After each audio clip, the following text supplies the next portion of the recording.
Assalamualaikum warahmatullahi wabarakatuh. Baik, apa kabar semua? Saya Muhammad Jaki Abdillah dari Prodi Psikologi Islam 2 IAIN Jember dengan NIM D2018-5073. Baik, di sini saya akan menjelaskan sedikit mengenai gangguan eksibisionisme. Gangguan eksibisionisme menurut salah satu buku psikologi abnormal yang saya ambil sebagai referensi adalah jenis parafilia, di mana seseorang mencari gairah seksual dengan mengekspos diri mereka kepada korban yang tidak menaruh curiga. Sedangkan parafilia sendiri itu apa sih?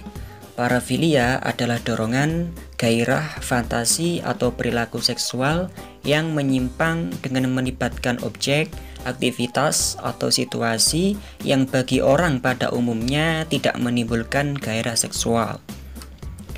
Atau lebih mudah dipahami, eksibisionisme ini adalah suatu bentuk penyimpangan seksual dengan memamerkan alat kelamin di tempat umum, terutama ke lawan jenis, untuk mendapatkan kepuasan seksual. Sebagian besar pelaku eksibisionisme adalah pria, meskipun wanita juga bisa mengalami gangguan seksual ini. Beberapa kriteria diagnosis yang terdapat dalam DSM-5 antara lain berulang, intens, dan terjadi selama 6 bulan. Fantasi, dorongan, perilaku yang menimbulkan gairah seksual yang berkaitan dengan memamerkan alat kelamin kepada orang lain yang tidak dikenalnya. Pria yang terlibat dalam tindakan eksibisionis biasanya dilatar belakangi ingin menunjukkan rasa benci secara tidak langsung terhadap wanita, mungkin dikarenakan persepsi penolakan oleh wanita di masa lalunya.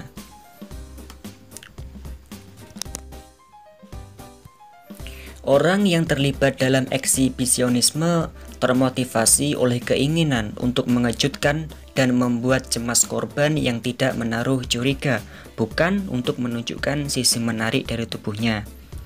Oleh karena itu, jika si korban merasa takut dan merasa cemas oleh pelaku eksibisionis ini, maka pelaku akan mendapatkan kepuasan seksual tersendiri, dan itu yang ia cari. Dan apabila si korban tidak menanggapi dari perilaku si eksibisionis ini, maka ini tidak akan memberikan pengaruh terhadap pelaku.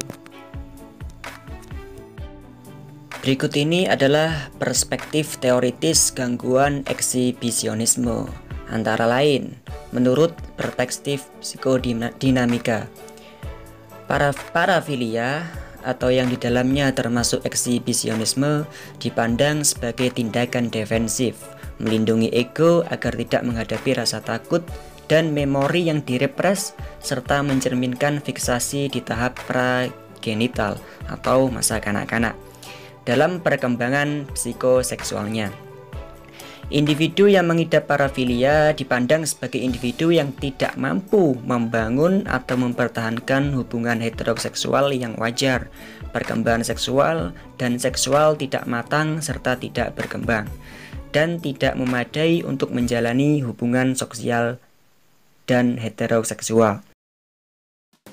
Di Indonesia sendiri, beberapa waktu lalu, tepatnya di kota Tasikmalaya, terdapat sebuah kasus yang diberitakan seorang pria yang mencoba melemparkan spermanya tanpa sebab kepada seorang wanita yang tidak ia kenal, dan itu sempat membuat heboh netizen. Nah, apakah tindakan tersebut tergolong sebagai gangguan eksibisionisme?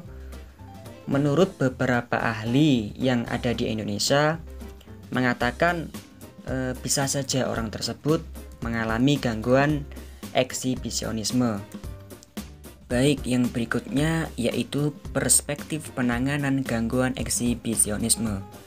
Antara lain, upaya yang dapat dilakukan adalah dengan melakukan terapi psikologis.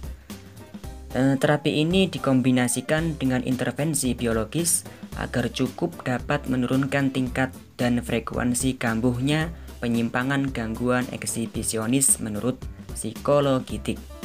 Salah satunya yaitu menggunakan pengobatan dengan hormonal. Obat seperti medroksiprogesteron seperti di gambar dapat mengontrol dorongan-dorongan seksual yang tadinya tidak terkontrol menjadi lebih terkontrol.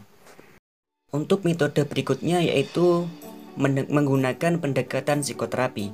Berbagai pendekatan psikoterapi harus dilakukan dengan bijaksana, dapat menerima dengan tenang, dan dengan sikap yang penuh pengertian terhadap keluhan penderita, menciptakan suasana di mana penderita dapat menumpahkan semua masalahnya tanpa ditutup-tutupi merupakan tujuan awal psikoterapi.